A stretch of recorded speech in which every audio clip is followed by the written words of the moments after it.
Here with DJ Zamora, who sitting here in the media room, Gervonta Davis and Ryan Garcia a couple days away. Before we get into you, I know you got some history with everyone around here. Yeah. Before we get into that, how's everything going? And what do you think of this fight on Saturday night? Everything's been great, Mark. This fight's going to be a big fight. I think definitely one of the biggest fights of the year. You got two, rising stars.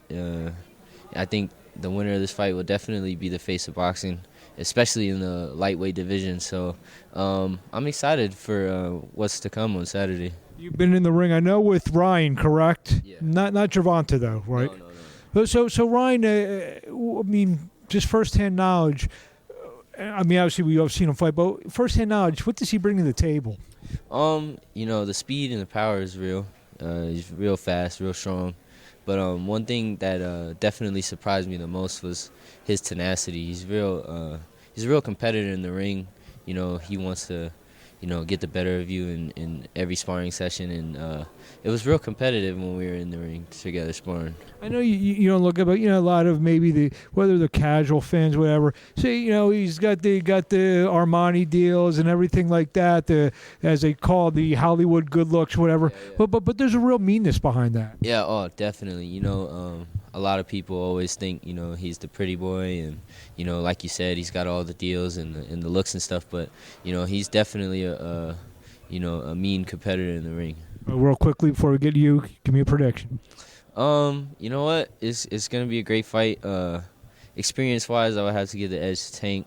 He's been in a lot of big fights before, but Ryan's real strong, real fast, and I think he's by far the best opponent that Tank has gone up against. So, me personally, I think it's a 50-50 fight. It can go either way, depending on who's on the top of their game and who makes a mistake and who can capitalize on that.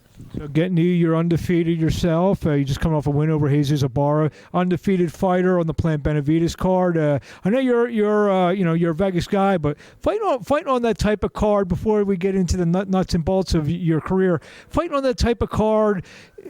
Probably not quite like this, but still a big card. A lot of people in Vegas. You're probably real excited fight week, and then tell us about the fight. Yeah, the fight was great. It was a great opportunity.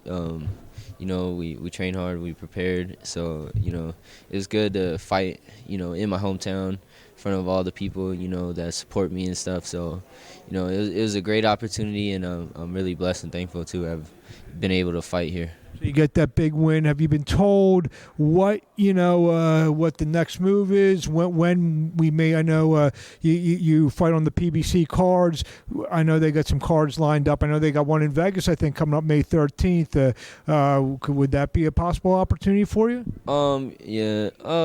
No, they haven't approached me with any fight dates yet, but definitely getting back in the gym and staying sharp and ready for whenever they call us next. And the more time I get, to focus on my training and perfecting my craft, the better I'm going to look when it's time to fight. Where do we see, if I'm having this guy, I like to ask this question, if I'm having a conversation with you in a year, where would you like to be?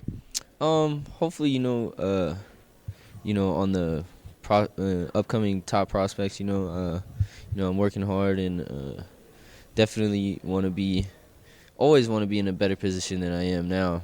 But I definitely think, that in a year, I'll start to be on bigger cards and hopefully fighting in the bigger stage. Yeah, better placements and on bigger stages. So, I guess we'll have to see in a year. In your division, who are you looking out for? Is it too early to ask you? Hey, I'm kind of maybe circling a few guys. I'm not even saying you're calling them out, but guys that maybe you could see somewhere in your future. You know what? I haven't really been focusing on that. I'm still young, so I still have a lot to learn. How about any other prospects you feel? I don't know. I guess sometimes it's where I get a 50-50 answer. Sometimes I'll ask a prospect like yourself. I just worry about myself, whatever. But there are prospects who, you look around to see what the guys who are at your experience level and the guys maybe you're being compared to. Do you look around at those guys just to see what they're doing, who they're fighting, what pace they're being moved at? I mean, I'm a competitor, so naturally, I do look at the guys. So who are those maybe couple guys that you look at? Like I said, you're not calling anyone out. I'm just saying, just guys you're maybe trying to see, maybe you're at the same level, same stage, and what they're doing. Nobody specific, just really just seeing where they're at and who they're fighting, and possibly that could be next for me. So but as far as like anybody specific, no, nobody really. Just really just focusing on my craft and perfecting, being good at what I do. When you're around here, I know you, like you said, the plant Benavides week, but when you're around here, media week, it's starting to fill up. The buzz starts getting, the excitement. You ever shut your eyes and maybe we see Davis and Garcia behind us. Do you ever X out Ryan's picture and maybe put Zamora on there? Always, it's a dream for any fighter to headline a big event card like this, and it's definitely one of my big dreams, and every day I'm just working hard to hopefully accomplish that and be on one of these cards one day. A lot of fighters say it's the marquee in Vegas. I mean, you're bred in Vegas, and you've been seeing these lights for as long as you live. You've seen the big faces, you've seen the Floyd faces. Now we're seeing Tank Davis, seeing Deontay on the big marquee, Tyson Fury. How far away do you think we are from seeing DJ Zamora? Hopefully not too far. Just staying in the gym, getting ready, and just taking it one fight at a time. So, however many fights it takes to headline a card like this is however long it's gonna take. What do you want to say to the fans in closing? Just stay tuned, keep watching. The best is yet to come. Thank you so much for your time. Thank you, Mark. Thank you. Thank you. Appreciate it.